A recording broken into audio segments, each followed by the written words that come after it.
ಉಸಿರಾಟದ ಸಮಸ್ಯೆಯಿಂದ ಆಸ್ಪತ್ರೆಗೆ ದಾಖಲಾಗಿದ್ದ ಮಾಜಿ ಪ್ರಧಾನಿ ದೇವೇಗೌಡರು ಚೇತರಿಸಿಕೊಂಡು ಆಸ್ಪತ್ರೆಯಿಂದ ಡಿಸ್ಚಾರ್ಜ್ ಆಗಿದ್ದಾರೆ.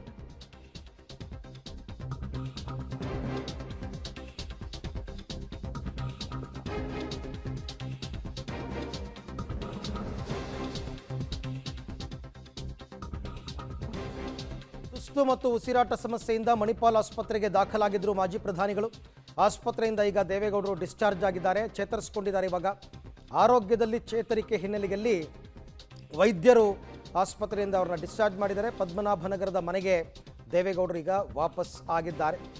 ಮೊನ್ನೆನೇ ಅವರು ಕೂಡ ಮನವಿಯನ್ನು ಮಾಡಿಕೊಂಡಿದ್ದರು, ಯಾರು ಕೂಡ ಆತಂಕಕ್ಕೆ ಒಳಗಾಗೋದು ಬೇಡ, ಸ್ವಲ್ಪ ಆರೋಗ್ಯದ ಸಮಸ್ಯೆ ಇದೆ, ಅದಕ್ಕೋಸ್ಕರ ಬಂದಿದ್ದೀನಿ, ಪ್ರಿಕಾಷನರಿ ಮೆಷರ್ ಇದು ಅಂತ ಹೇಳಿದರು. ಅದರಂತೆ ಅವರಿಗೆ ವೈದ್ಯರು ಟ್ರೀಟ್ಮೆಂಟನ್ನು ಕೊಟ್ಟಿದ್ದಾರೆ, ಕೊಟ್ಟು ಅವರು ಕೂಡ ಚೇತರಿಸಿಕೊಂಡಿದ್ದಾರೆ. ಹಾಗಾಗಿ ಇವತ್ತು ದೇವೇಗೌಡರು ಆಸ್ಪತ್ರೆಯಿಂದ ಡಿಸ್ಚಾರ್ಜ್ ಆಗಿ ಪದ್ಮನಾಭನಗರದ ತಮ್ಮ ಮನೆಗೆ ಅವರು ಹಿಂತಿರುಗಿದ್ದಾರೆ. ಸಹಜವಾಗಿ ವೈದ್ಯರು ಸ್ವಲ್ಪ ದಿನ ಎಲ್ಲೂ ಓಡಾಡಬೇಡಿ, ರೆಸ್ಟ್ ತಗೊಳ್ಳಿ ಅಂತ ಹೇಳಿರ್ತಾರೆ. ಅದರ ಪ್ರಕಾರ ಒಂದು ವಾರ ಅವರು ರೆಸ್ಟ್ ತಗೊಳ್ಬೇಕಾಗುತ್ತೆ. ಚುನಾವಣೆ ಸಂದರ್ಭ ಆಗಿರೋದ್ರಿಂದ ಸ್ವಲ್ಪ ಮುಂಜಾಗ್ರತಾ ಕ್ರಮವನ್ನು ವಹಿಸಿದ್ದಾರೆ.